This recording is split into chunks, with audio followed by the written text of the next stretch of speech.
Hello, everyone. Welcome to the Medium's Porch. I am your host, Kathleen Bolt, and we are here today with a special guest.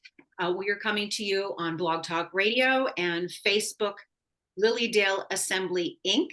Facebook page. And our special guest today is a medium, and his name is Maurice Israel. Hello, Maurice. Hello, Kathleen.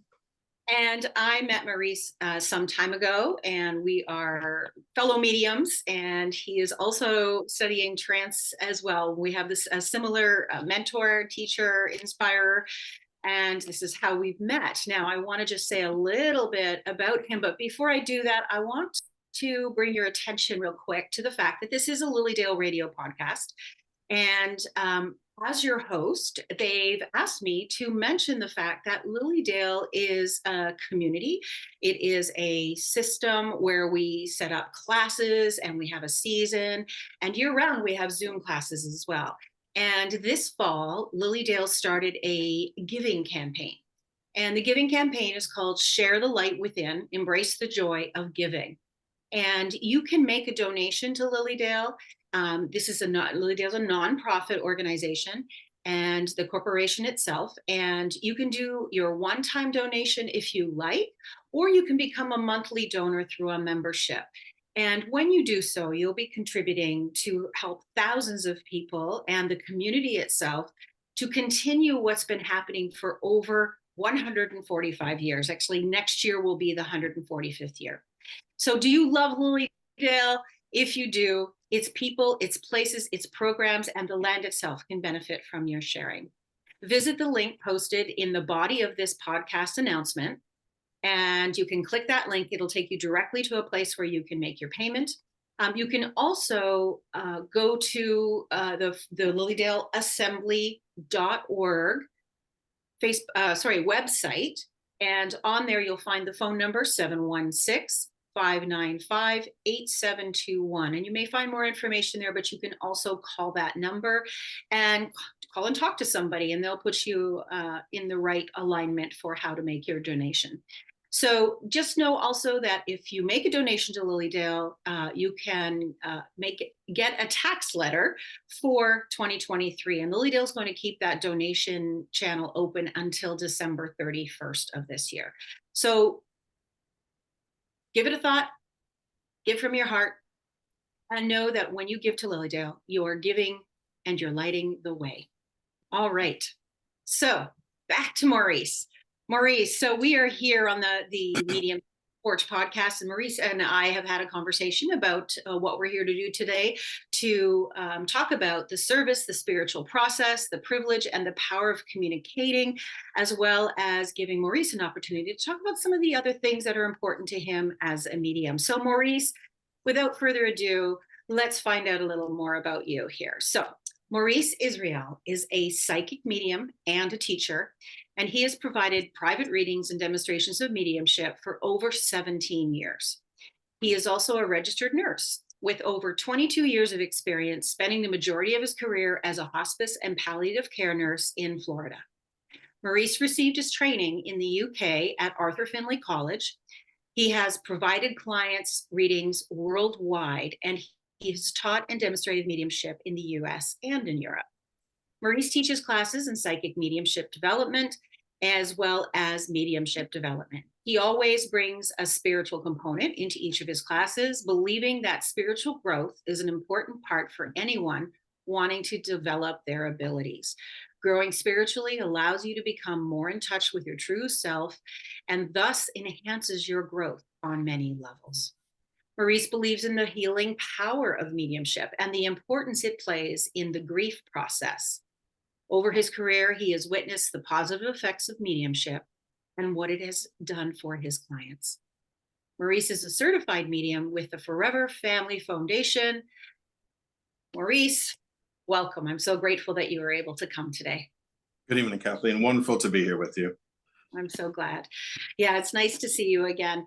And as we go through this, we had spoken of sharing your insights and your anecdotes. I want to start right away with what calls you back to mediumship again and again and again? I mean, 17 years, that's a long time. What keeps pulling you back to this? You know what it is? I think it has to do so much with just not only the effect that it has on the people that I work with, but the effect that it has on me. Because I can see that by working with the mediumship and in this type of work over the years, I've changed. I've grown. I'm someone who I feel is a person working from a different depth now than I was in the beginning. And I'm also aware that working with my spiritual side as well has helped me to advance in this in a way that I couldn't have done it, I don't feel, with any other type of work. But the other part of that as well is I love seeing the effect that it has on the people that I work with. And I just love being able to contribute to someone else's, positivity and growth in that way. Because it really is amazing what we are able to do sometimes to help people. Absolutely. Now, you said the key word here I felt jumped out. There's a couple of them. One of them was depth. You talked about mediumship depth that you have noticed over your growth period. And now you speak more in depth about things. Is there a way that you can explain that or give us an anecdote about how that is for you or how that's been for you? Well, for me, as I've grown Mhm. within myself over the years, well, because like anything else that you do, you change and you grow over time. There are almost like an onion. There are layers that are there, aren't they? And as we go through our own individual healing processes and our perception begins to change, your mediumship changes right along with it. I mean, the same challenges that you have in your life really, in many ways, are in your mediumship. If you're someone who's a bit uptight and can't do certain things within your mediumship, you kind of see similarities the majority of the time. As you move into a place with your own spiritual growth and soul growth, your mediumship literally begins to change over time and you see things happening. Sometimes you don't even notice them. Sometimes it'll be a teacher, a mentor, a teacher, or a friend that you work with. It's like, you know what, you're working a bit differently, and they bring it to your attention. But they really are intertwined. Like what goes on with us within this physical world, as we connect with those from the other worlds, it's absolutely intertwined what takes place and how we change over time. Right. And would you say some of that has to do with that whole idea of natural law that, thoughts are things and that the law of attraction, right? Things coming to you that you vibrate, whatever your frequency is. Absolutely. Because as you know, everything's energy, isn't it? Yes.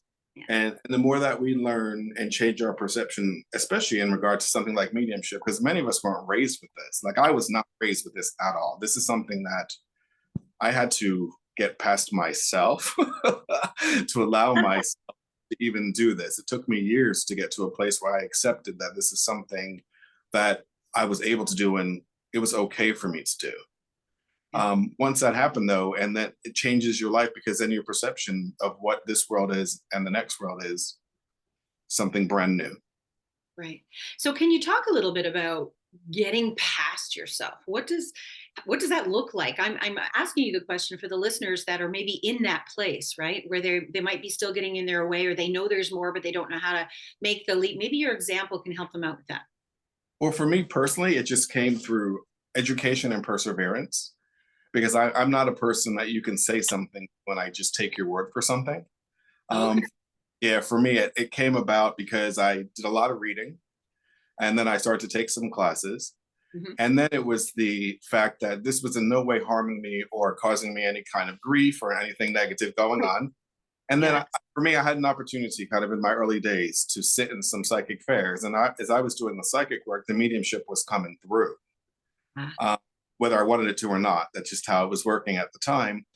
And to see the effect that it had on so many of the people that I was working with, and that it was such a positive effect, mhm. and that something that they cherished and would come back and hug you or come back later on for another session, showed me that it was a positive thing and it had a positive effect on people as well. Yeah, because with my background, religion, things like that, this was not something that anyone would have ever seen me venturing into. That's fun. So were you agnostic? Were you Well, Southern Baptist. oh, okay. Yeah, I mean, but the deep South. Our family's all from like South Carolina, deep South, Okay. and this is just not something that was ever talked about in my home. This is just we Right. didn't talk about things like this, and it was interesting because even a few of my friends that were in my circle, because in the beginning you keep all this to yourself, don't you? because you're like, yeah, You do, unless you have people around you that support it. Yeah, exactly. yeah, because you're like, yeah, I don't want to tell anyone because I don't know how they're going to react, and I'm doing okay with this. But as I told a few people close to me, exactly what I didn't want to happen is what took place. The devil has many disguises. It's the devil's work, and I was like, here we go. But I'll be honest with you, it didn't stop me, because by that point, by the time I was ready to talk to people about it, I was in a place of knowing that this was something for me that was very positive. And it was something that I felt I was meant to do at that point. So I said, you know what, I'm just going to go with this and see where it goes. I can always make a decision to not do it. So I said, let's open that door a little bit wider. Let's see where it takes us and keep moving forward. Right. So by making that small commitment at the beginning, let's see where this goes, and honoring that little bit, you obviously opened the door to more possibility and more opportunity. And then strengthening all that other stuff that starts coming up in the, like you said, in the depth of things, right? The spiritual progress and the understanding of what you're dealing with and what the impact is, as you said, as it goes.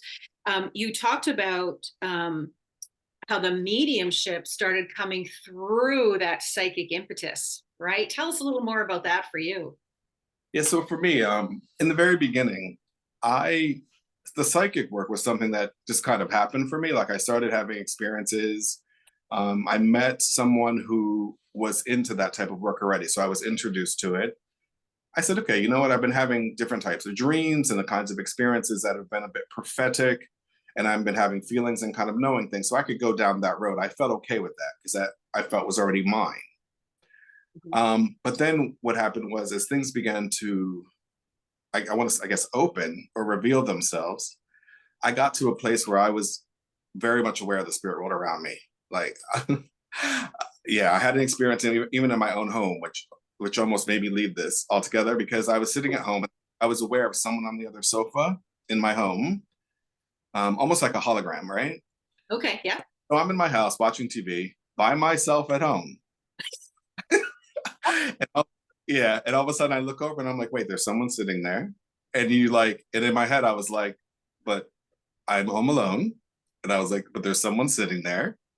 So Yeah, right. yeah. So of course I was up and out in a matter of seconds. And yeah, because for me, that was not something that I considered to be a norm. Right. So for me, I was like, well, how is there someone sitting in my house that looks like a hologram? And I have no idea who that is. And I'm thinking, of course, your mind, because I hadn't studied anything about mediumship or gone down that road. Right. So I'm like, okay, obviously I have a ghost in my house, trying to logically. And whatever you heard before from community, right? What people have told you it's supposed to be, right? Yeah. So that was one of my first experiences with it. And then it just went from there. I mean, but like with the readings, as you mentioned, it was just one of those things. It kept presenting itself over and over. It wasn't something that happened once or twice. It was like almost every session I was having, someone from the other world was stepping in and presenting themselves to the person in front of me. But to me, it was just a positive. So I just kept going and following it.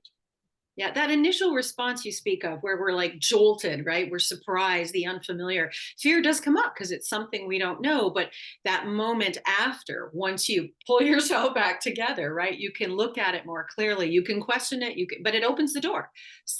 The more I talk to people, the more I realize it's not uncommon with mediums, especially us later in life that start facing up the fact that we've been natural mediums, but we didn't know what the context was or have a place for it. We weren't ready for whatever reason, doing other things. But I find there's always some sort of it's a common word in New Age, right? Activation point. Right. But there's some sort of event, right? And in your case, you had a direct encounter, which is lovely, right? I mean, how lovely is that? I mean, now, did you find, and I have a question for you on this, because I know when I started, my encounters were different than yours, but I did have some things happening and I would still doubt it, even though I knew. So there's like this dual mindset that I got, where I went many a year not playing irresponsibly, but like testing it, I guess you could say, like, let's do this again.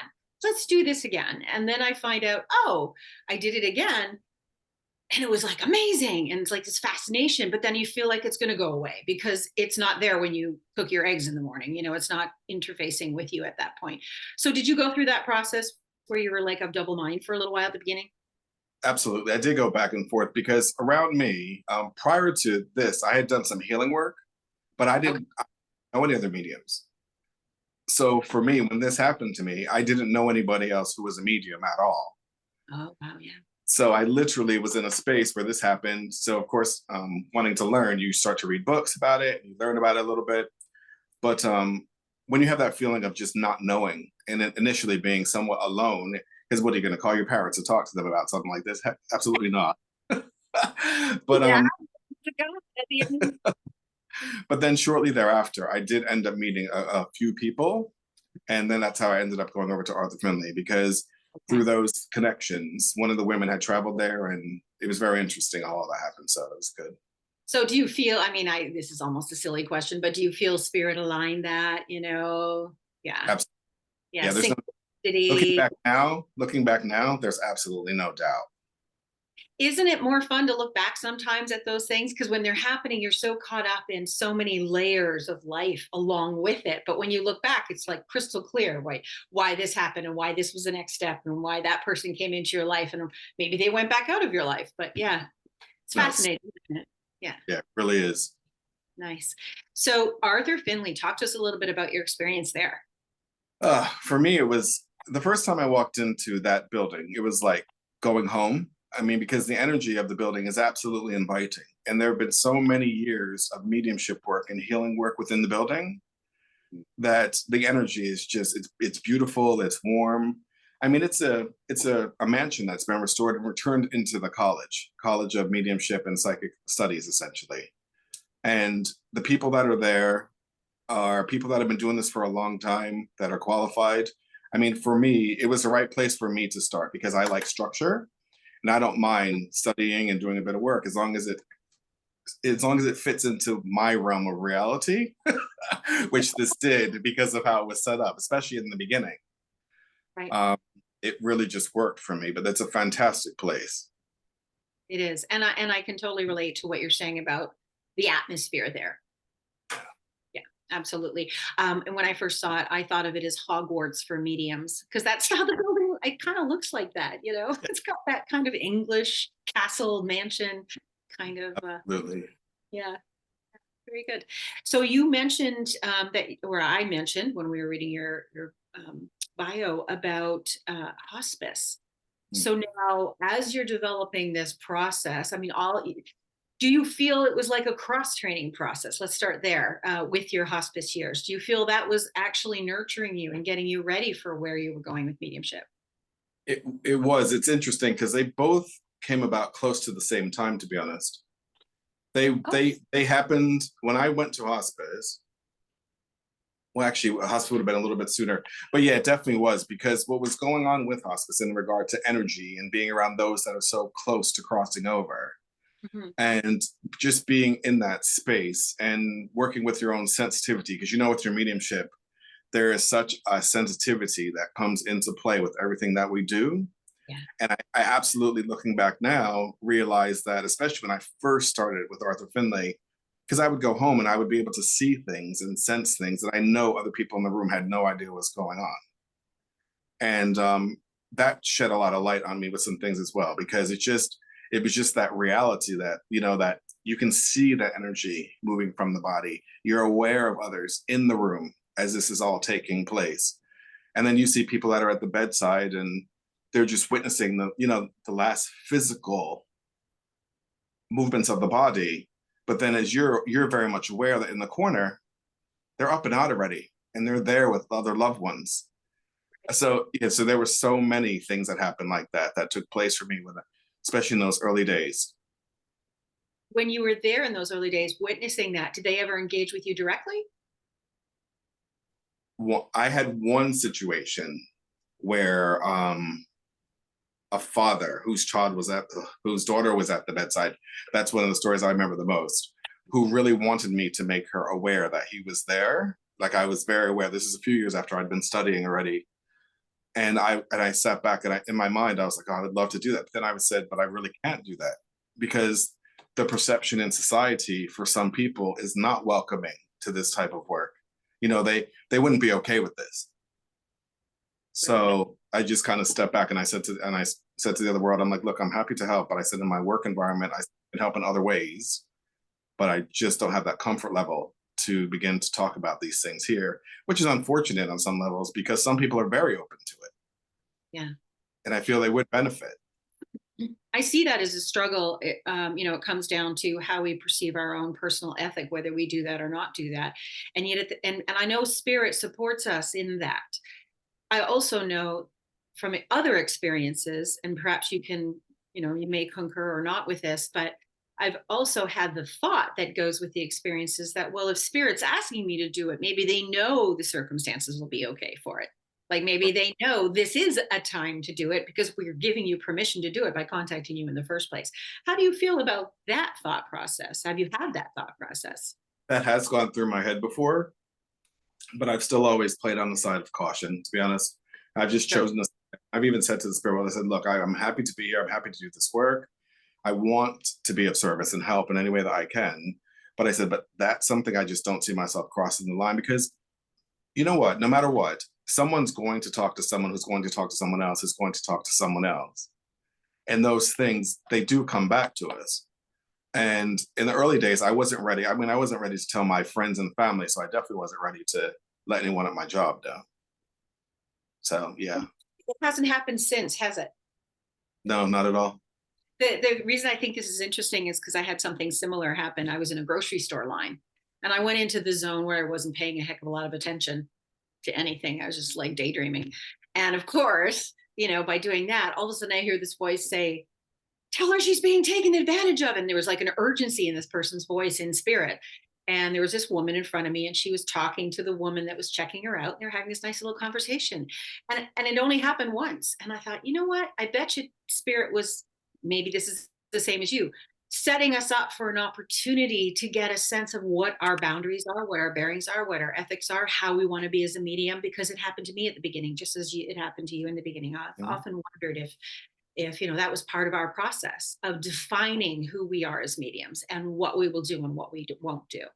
Because at that point, when it happened for me, I don't know if this was around the same timing for you, but it started becoming a big thing on television, where we had mediums going into delis and into restaurants, and or on the street accosting people. Well, I don't know if they really did that, but I joke about it that way, Right. where they just stop somebody in the street and start telling them things, right? And that never made me comfortable. I wouldn't want someone to do that for me because I probably wouldn't believe them if they did Right. that. Exactly. Now I would reconsider after all these years in being a medium, but initially, before I recognized myself as a medium, I would not have believed somebody. I would have felt their ego was driving the whole thing. So interesting that you had not dissimilar conceptual experience. Yeah, absolutely. And I agree with you too, because I do believe that they let us take the lead to some degree with things. Mhm. Really uncomfortable or just not okay with things. I do believe that they don't make us do things like that. Right. And I know there's a lot of people out there that think of mediumship. And I don't know if this has happened to you, but I'll go do a party at somebody's house. We call it a party because people like the idea of socializing. But I'm, doing very serious messages and connections with spirit. But they're worried that I'm going to leave some spirits behind or something. Right. Have you come across that like I'm going to make them go to that person's house. And when I leave, I'm dumping all those people there. And I know they're just ignorant. Ignorant in the way they don't know something. Right. So I go through that education process with them. But I find it fascinating that that construct is still out there in terms of people's thinking. Oh, it definitely is. Because as we do more and more of the work, as time goes on, you realize how many people out there really don't understand 100% what this is or even what we still. Mhm. So it's become so much a part of our reality because it's ingrained within us because now we're doing it for so many years. So it's like, okay, that's my reality. But there's so many people still, even for some people, you say the word medium and some people, they're shocked. They don't know how to react. What do you mean you talk to dead people? They have no idea that there's much more to this and that there is a part of this that really is beneficial to so many people that we Yeah. work with. In addition to just proving survival of life after death, which in so many different ways shifts and changes our perception of the world we live in today. And that's what I think challenges most people is that, you grow up for so many years and this is your reality. And, after you die, this is what happens. And then you start to have these experiences that challenge all these belief systems that have defined you for all these years. then all of a sudden people are like, well, how can that be? And how can this be? And this is how I was raised. But then it's up to everyone's personal experience, isn't it? To either allow themselves to go there or not at that point. Have you had the experience of having a client come in, sit with you, or a sitter or person come in and sit with you for mediumship, bring the information through, and then have them watch them awaken, like just be awestruck at the fact that this is going to change everything for them? Do you have any references or remembrances of those kind of experiences? I do. I have one story in particular because I had a client. I had a client who had a friend who had previously come to me, and her friend had lost her husband years prior, but had no concept of mediumship whatsoever. Like, there's no way that this could be real, that whole thing. So her friend paid for a session for her, and she came into the room with me, and we had a chat right up front because you can feel the nerves when they're like that.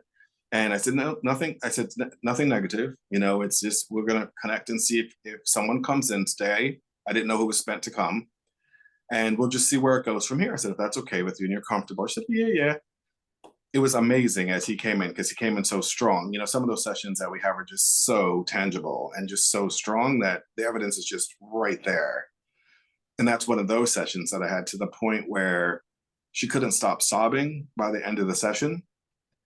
And then she looked at me and she gave me a hug. And I remember she just said to me, she said, "It is real, isn't it? It really is real." She said, some of the things you said, there's no way that you could have known. She said, even my friend didn't know those things. Yeah. So it's one of those things, and one of those situations where that's where you as a medium even realize, okay, you know what? This is even more real, and are able to touch people at different depths, because every situation and every session is so different. But that was one of those times where I sat back and said, and I thanked the other world. I said, thank you so much. And was just so pleased to, still be doing this work. When you're doing your sittings, how do you experience spirit? Let's just leave it open-ended there for you. How do you experience spirit coming through and communicating with you? It depends on the session, to be honest, because in the earlier days, everything with me was almost everything was clairvoyant. I mean, always a clairsentient component, because that's our power. That's our true power, isn't it? For all mediums, all of us are clairsentients. But I used to see a lot of pictures. So I would literally see a man or a woman step forward first, and then I would see like descriptive things about them. And then I would start to hear those thoughts drop into my head about whether it's a name, whether it's a place, disease process. And I would just go from there. I pick up quite a bit, even more as time goes on, like even like emotional connections, things like that, as time goes on, in addition to the facts, as things are continuing to change and evolve with my work. Now it's just that whole thing, as you trust more, the spirit world steps back and changes things on you again, though. Yeah. Which I'm sure you're aware of what that's about, because as soon as you get it where you're comfortable, now all of a sudden it's like, yeah, you don't need to see us that much anymore. Now it's time to trust. Yeah. And then you get that clear cognizance where it just comes in, you're like, oh, that's a lot of information at once. Exactly. Yeah. Yeah. Have you ever had a client that has asked you or assumed that someone's not coming through because they're thinking they're still angry at them or they're still upset with them? Yeah, absolutely. Yeah. And how do you go about explaining to them that that's not necessarily the case? Yeah, and I honestly just say to them that, the things that happen when they were here in this world don't necessarily transcend this time and space and the consciousness of the new world, especially in regard to them coming back to give them messages. And I said, and a lot of times they do end up coming through, just not the first or second one. I found as well. But I do explain to them, it really is dependent upon, the medium, the energy, and what's going on will determine for many of them if they'll come through this session or maybe a future session. So you just break it down that way. But usually you're able to give at least a few other people or someone very strong with evidence to show them that they really are around them still. Yeah. Yeah. I love how the intelligence of spirit is in action there, right? Like you said, depends on, even earlier you said, depends on the sitting, depends on all those factors, right? The client, yourself, the spirit world, what's the vibe, what's the atmosphere, what is the sitter ready for, what can the medium handle, et cetera, et cetera. But I find it fascinating watching and just being the witness of what's happening. I don't retain a lot of it, but in the moment, I have this active ability to watch what's going on, and just the fascination of watching spirit intelligence knit it all together as this finely woven fabric. It's incredible, isn't it? Yeah, it really is. It's almost shocking sometimes. No, it really is, because they're so brilliant. I mean, because the one-on-ones are one thing, but even when you do the demonstrations, the power that you pull there and what's able to come through with those, even because there's sometimes a vast difference in the energy. It really does blow your mind. But they it's really about the mind of the medium as well, being open Yeah. and allowing the other world to come in and to bring in what is really there, and the medium being in a place where they're accepting enough to say, you know what, if I don't get something 100% right and it's close enough, I'll give it anyway and go with it. Because the mind of the medium really does have a lot to do with what we're able to perceive and give over to Yeah. those clients. Tell the audience a little more about the mind of the medium, if you could. Well, I mean, this is called mental mediumship. So of course that means that a lot of it has to do with the mind. So so those in the other world, they use our minds in the ways that they need to bring those messages across. Now, whether it's through the different sentience, like like you said, claircognizance, or even like clairaudience, like the clear hearing, things like that, they are able to work with our I want to say constructs is the word, but that's the wrong word. They're able to work with what we're open to accept, is what I want to say. Because you'll have mediums that kind of receive the same kind of information Right. over and over again for every session. Oh, yeah. But then you have to really think about that. If they're getting the same information every single time, is that really the other world that's in control? Or is it the mind of the medium that's actually kind of kept them out and not allowing the true power and essence of that person to come through? Which means that the mind of the medium has then put up that barrier of fear, and they're holding fear to maintain the reading to look a certain way. But the only way to really bring through the true essence of someone, especially as time goes on and you're growing as a medium, you have to be in a place to open your mind and to open yourself up to those possibilities and the reality that anything may come through. And you have to be also in a position of trust to allow yourself to say to the other world, bring it in. I'll do my best to give it across. If it's a bit off, you just stay right here with me and let's see what we can do to get it where we need to go, because it's more important for me to be of service to bring your message through than it is for me to look a certain way or to feel a certain way, which is really what it comes down to in many cases, especially in the early years. Yeah. So that I love that. When you're getting someone to, as a student, because you said you're a teacher as well, when you're getting your students to move past that early hurdle and throwing them into the experience and the concept and idea that they could trust spirit more, what are some of the suggestions you would have for that student to move into that direction? The biggest thing is when they're getting ready for a session, is to focus on themselves as little as possible. Because that's what happens to the majority of people, especially in those early years.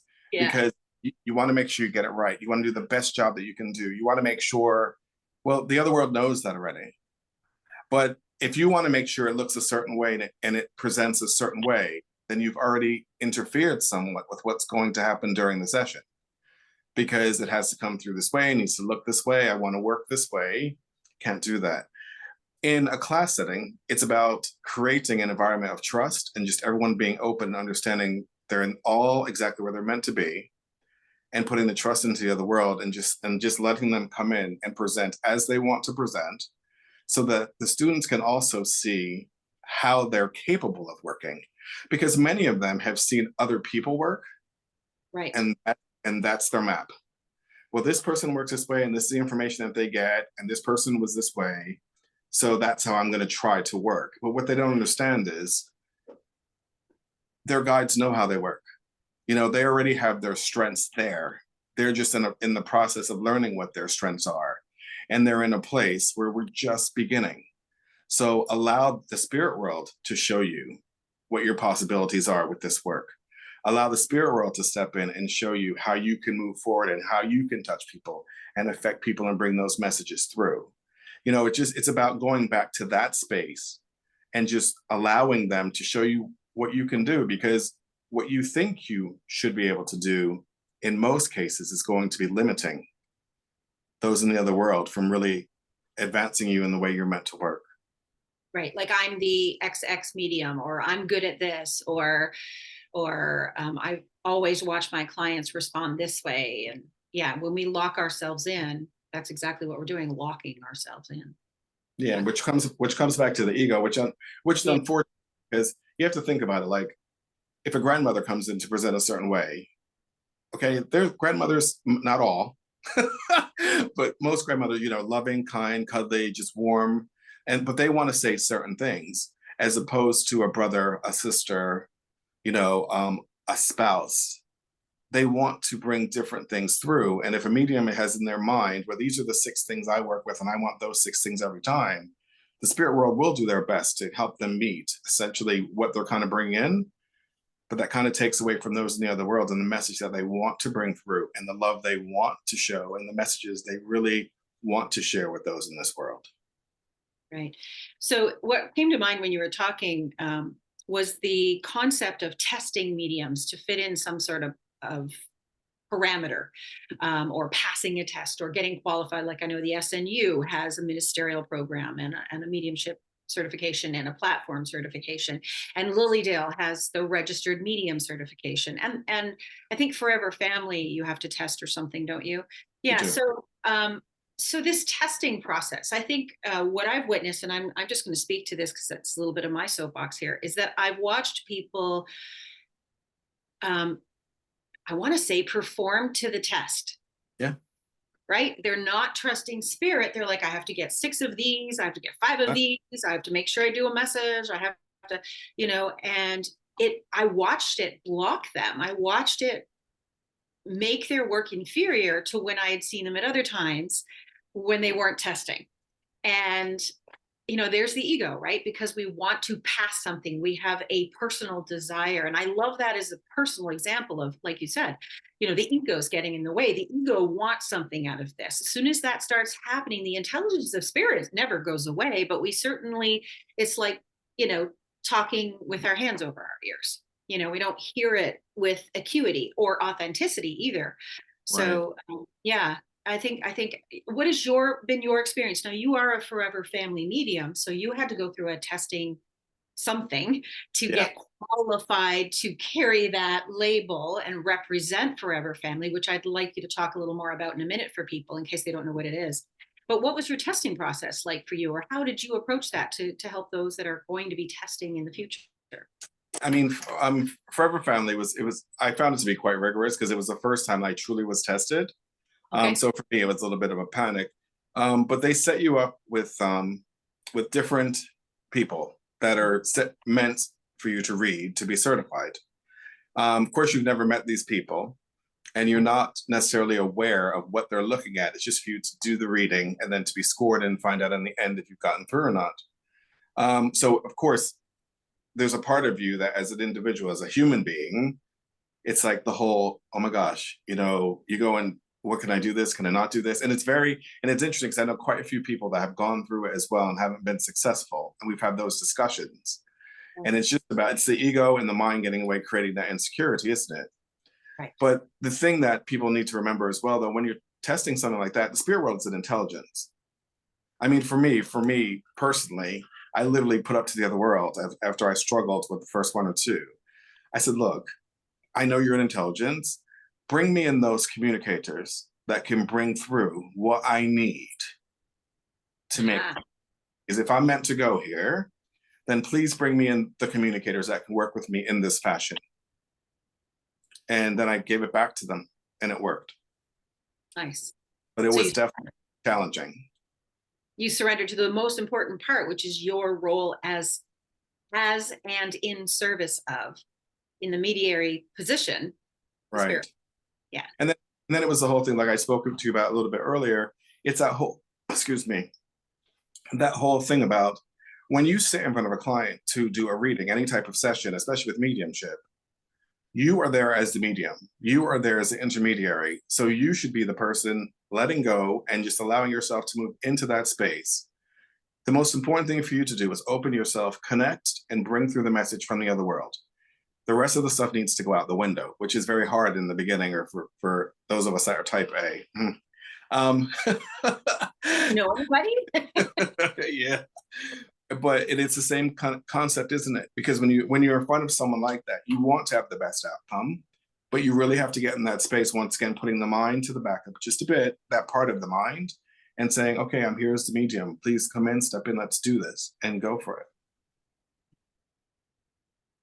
Beautiful. So now how has it changed your service?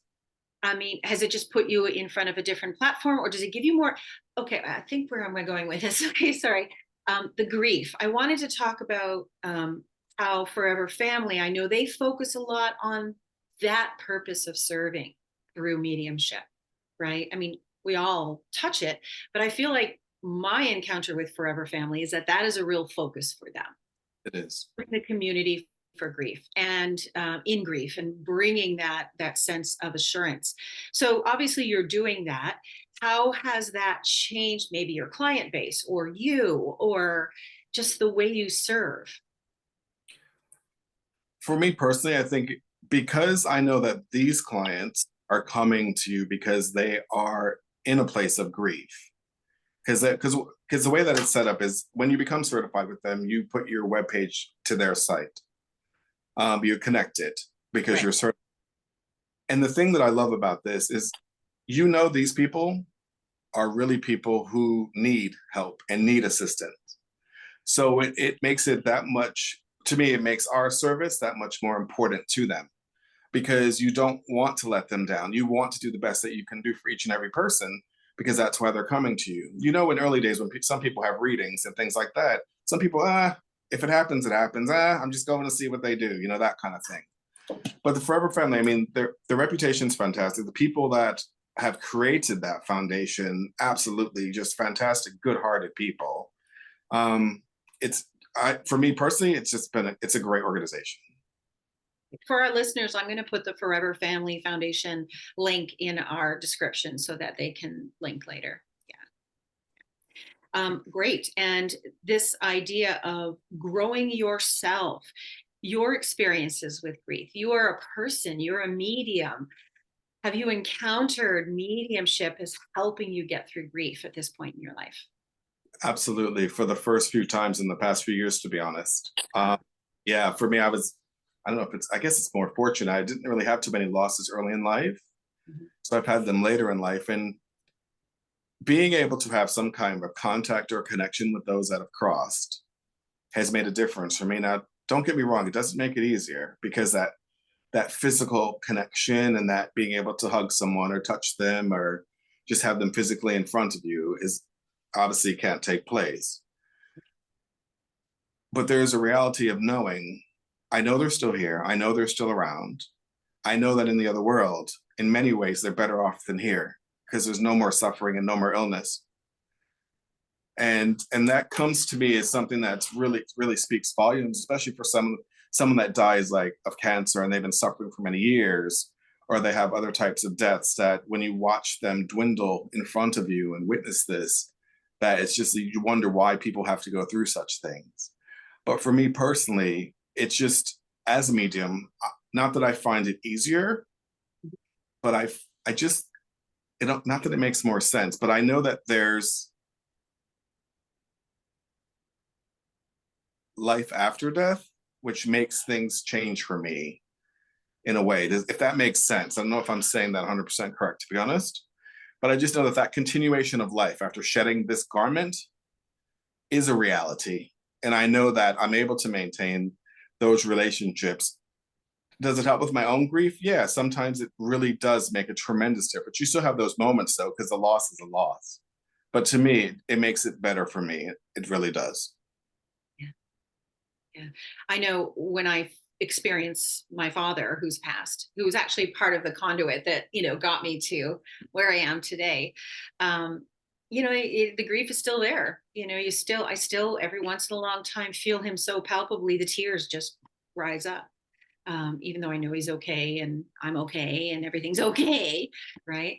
So I wanted to ask you from here, the Akashic Records, you're one of the few mediums I've seen for some time that do mediumship in more of a spiritualist traditional way. And then also, I'm jumping off. I realized there was something else I wanted to ask, but we'll come back to that. But yeah, so Akashic Records. And you do talk about that and you do provide that service. Can you tell people more about what they are, Akashic Records? Just talk to us about Akashic Records as if our listeners and myself don't know anything about it. We'll see where it takes us. So Please. essentially, the Akashic Records, you were looking somewhat for some type of definition. It would be every single thing that you've done in your lifetime, past, present, and even future possibilities, are maintained in a hall of records. So every vibration, every thought, every task, every event, people you're in contact with in your life, everything is in that hall of records. So when they speak of the Akashic Records, they talk of masters, teachers, and guides, which through a prayer that is utilized, you're able to connect with them, to connect with a greater depth to someone's energy, to get any information about any question that they have. It's interesting how it works, though, because if someone was having a session, they're actually the ones to drive the session. It's not about us just connecting in and going. They're meant to write down questions because you work from the vibration of the individual, the recipient, having the session. I mean, it's very interesting the things that come out with the records, because if people write the questions the way it's meant to be written, almost like, if I would say like a Google search, like that much detail. Yeah. So is there, the energy and the information starts just coming in well before they even finish. You're already hearing things, you're seeing things, you just know the answer. That was one of the first things I did, even prior to mediumship. I took that particular class to learn about that, which opened up a gateway for me to my guides, which was wide open for that, and which is why I was able to move forward. I feel in many ways I was able to successfully, because that communication was right there, right from the beginning. Right. And I know the Akashic Records challenges some people because I've had discussions over the years with people, but it's fine. To me, it's something that benefits people, and it's something that gives people, in many cases, something that they need, especially when they're having those sessions. So a question. When we have spirit guides, as mediums, we can go up and ask spirit what's needed. We can trust the intelligence of the spirit world to bring that client what they need. I've always asked the question, have my guides already been there and brought the information to me to give to them?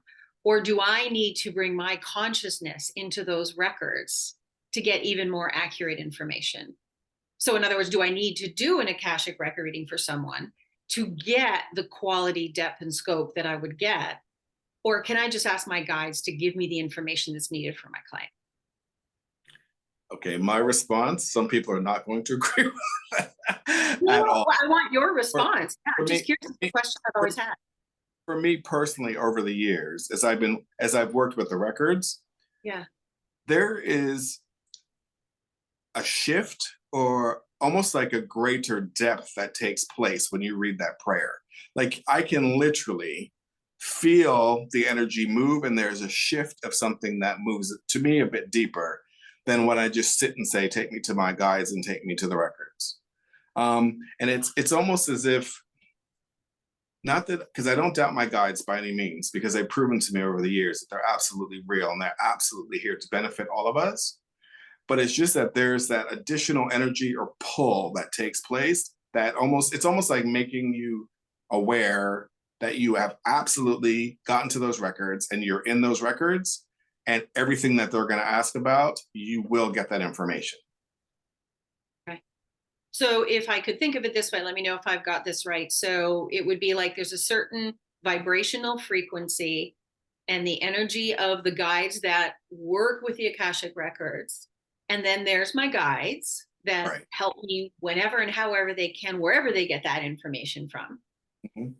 And if I focus on one particular thing, why wouldn't I go to the expert on it, the expert spirit guide in the Akashic records, as opposed to being more general about it? Would that be kind of Yeah. what you're getting to? Is that another way to say that? It is because it does come down to vibration and connection in the end. Yeah. Because that's really what it's about, isn't it? And just being 100% sure that the information that you're receiving is right on target and you're getting what you're meant to have. So yes. So it's a distinction in timbre or texture or quality. So it's like Reiki healing and spiritualist healing. You're still offering healing. You're still going to the divine source, but maybe the power is coming through in a slightly tweaked way to affect things more specifically. Correct. I always, because I guess my question is, there's been a few times where, like I took a 3-hour Akashic class. This is why I'm Right. asking personal questions about it. I took a 3-hour, I know it was only 3 hours, but I took it and because I wanted to get introduced to it. And what was explained to me by that teacher, that doesn't mean it's the whole story. And obviously in 3 hours, how could it be?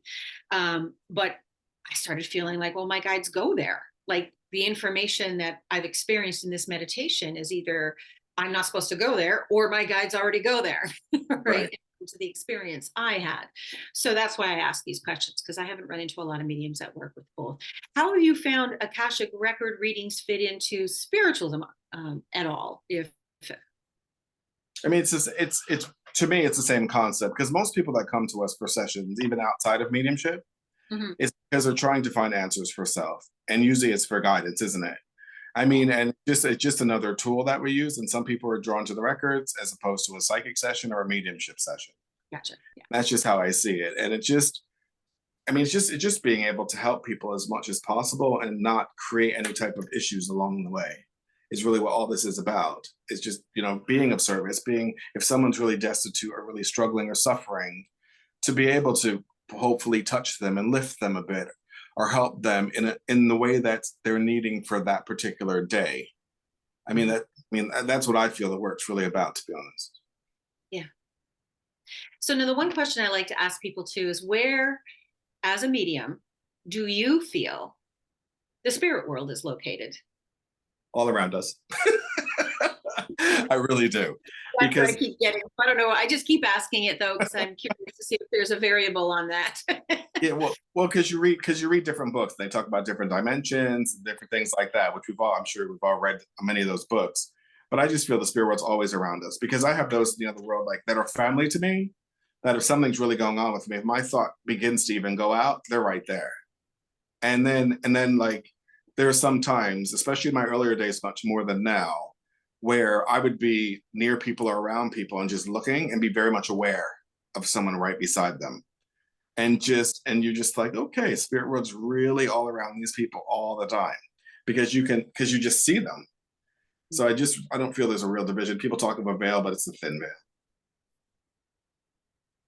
So are there any myths you'd like to debunk for us today about mediumship? Wow, there's so many myths, aren't there? Yeah. Well, I absolutely don't believe it's devil's work. I went through that one myself. Yeah. I just don't feel the spirit world is in any way negative or wanting anything negative for anyone here on the earth. I feel that once that soul leaves the body and they transcend into the other world, it's all about goodness. It's all about coming back and helping people. And I know that there are different things about that people discuss and talk about. Mm-hmm. I mean, those are the only two things that come to mind for me at the moment. Mm-hmm. That makes sense. So the people that are afraid, what can we tell them to bring them reassurance other than having them sit for a whole reading? I mean, the session is really going to be the most important thing for most people because that's the proof, isn't it? Yeah. But see, the question nowadays is which sources are reputable? Because like for me in the beginning, I had to read about these things to help me move into that place of comfort and acceptance. I had to, they've done scientific studies, they've done this, they've done that. So for me, it was about education for me. And like someplace like the Arthur Finney College where they have books and they've been doing it for so many years. So I would tell someone to do your best to educate yourself. And then before you're going to have the experience and then just see where it takes you from there. Mm-hmm. So do you feel people are natural mediums? I do. I do believe that. I do believe people have a natural ability. And I believe that some have that ability stronger than others. And then some will go on to develop it, and like us.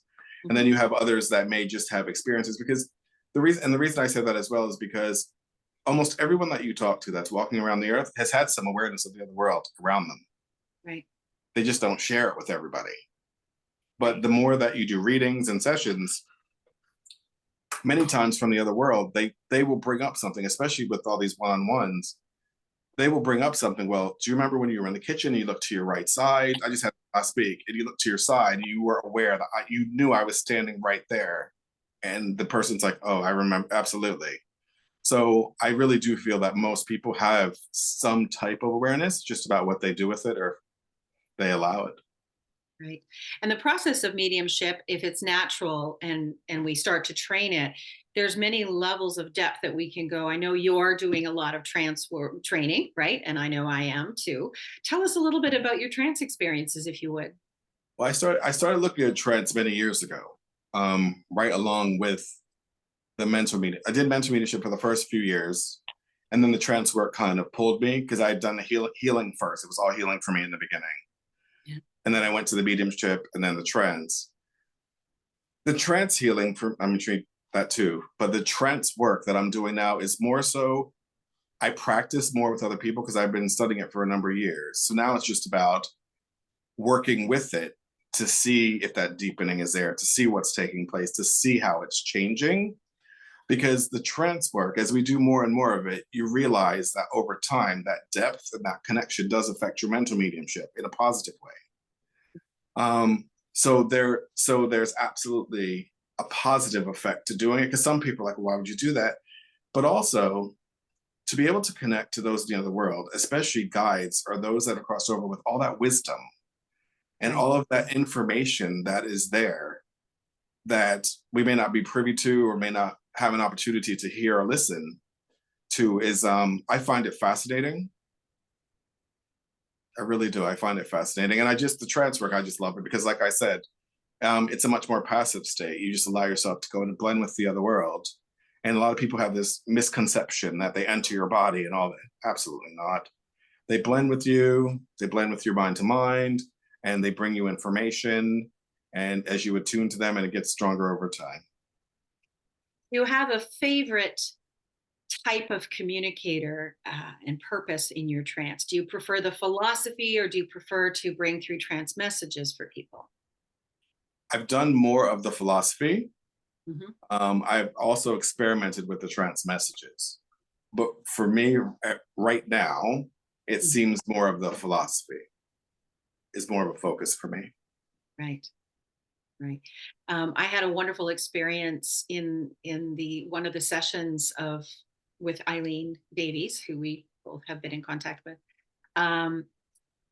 where I had a spirit trying to get a message through at the mental mediumship level. Like, he was there, and I said, "Excuse me, sir, but I'm on my way down." Like that concept of going down. And it was fascinating because he just shouted his name. And then I went into trance, and I had the person do philosophy. And then I came out of trance. And on the way out, I mentioned, I saw him there, and I, kind of reassured him, yep, I'll mention your name. So I mentioned to the person across from me. And apparently that was the friend of my co-sitter, or the person I was working with at the time. It was the friend of her father, and he had passed 2 weeks ago, and he just wanted his name in there to know that he's there, and he's okay. And I thought that was very fun. It was a wonderful exercise because the intelligence of spirit allowed me to really get a real sense of what they talk about when they talk about trance being a different vibration. Like, it's a very different state for the medium to be in than to be in mental mediumship. It's a very different state. And so it was a wonderful way to discern that and have spirit show me, this progressive shift of state. It was really cool. No, absolutely. I agree with you 100%. That's why the trance is I find it amazing at this point, especially after you do the mental mediumship for so many years, because it is a change and a progression, as you've said. But it also, once again, we talked about that depth earlier, because it's a deepening of your connection in another way. Love it. Yeah, it's very special. It all is special. Always. Because you and I both have that same goal. Let's be in service. Let's help other people. Let's let them know everything's okay. That there's a connection that we can make here for people to help them find their hearts and be with their hearts and their loved ones in a way that's tangible. Still yet. Yeah. So I want to thank you for coming today, but I have one more thing that I want to put to your query, and that is there anything you want to share with us about progressions you're making in your mediumship, or something you want to say to our audience that we haven't covered here, something close and dear to your heart? Or did you want to talk maybe about some of the classes you're going to be doing? Well, and I'll talk about the classes really quick, because right now I'm working a couple different classes that'll be on my website later on this year.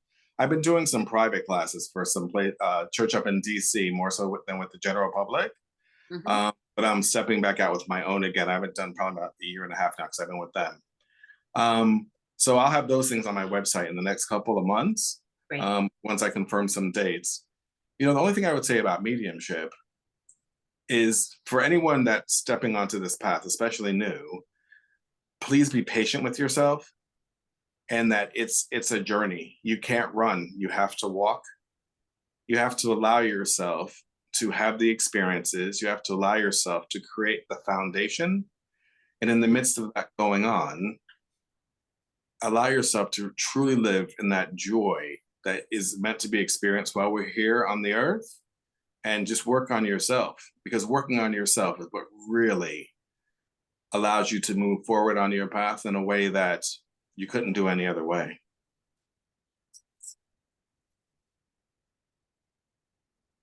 Well, thank you so much for coming and chatting with us and with me. I'm so grateful you came, Maurice. Your website is mediummaurice.com. Am I right? Good, good. And I will link the Forever Family Foundation, although you can probably Google it and find it, but you'll be connected with them, or find you through them, and vice versa. So that's a very wonderful organization, of course, serving others. And there's so many people, and there's so much love to go around from all the different types of mediums. There's also coming back to Lilydale and taking a look at some of the classes that we're having there as well. So again, thank you, Maurice. I want to thank our listeners and viewers for coming out and sharing time with Maurice and I as we chat. And I know, as we're putting this up on the platform for other people to see, it is the holiday season at this time. So I want to wish everyone a wonderful, warm, and just love-filled quality time with all those that they want to be around, in serving any way they want.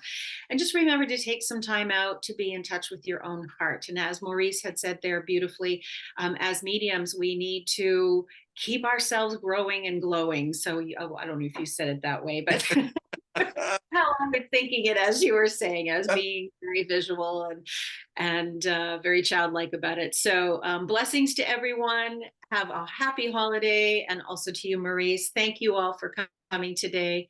Be well. Thank you so much. It's been an absolute pleasure. Oh, I'm so glad.